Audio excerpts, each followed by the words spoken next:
You think they stopped arguing because they lost interest? No. They stopped because they finally understood something dangerous about you.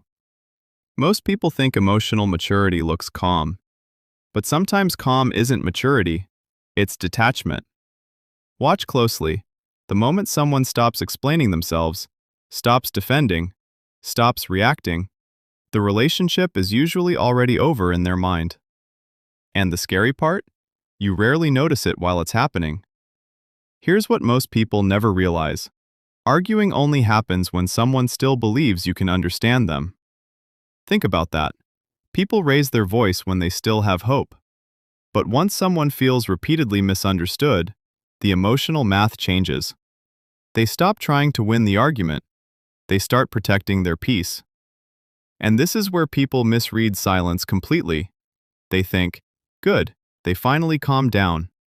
But emotionally, the other person is already stepping back. Less arguing, less explaining, less emotional energy. Not because they hate you, because they no longer believe effort changes anything. And ironically, the loudest relationships often survive longer than the silent ones. Because noise still means emotional investment, silence is what scares experienced people. High-value people understand something most people learn too late. Constant explaining can become self-disrespect.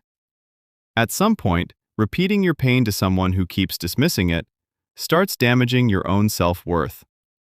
So instead of fighting harder, they quietly reduce access. Fewer conversations, shorter replies, less emotional transparency. The cutoff usually happens long before the goodbye. That's why silence can feel so confusing. There's no dramatic ending, no final fight, no warning speech, just a slow disappearance of emotional effort. And by the time most people notice it, the connection has already expired emotionally.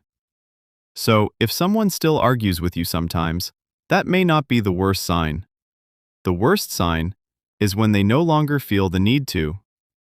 If this made you rethink someone in your life, you probably already know why.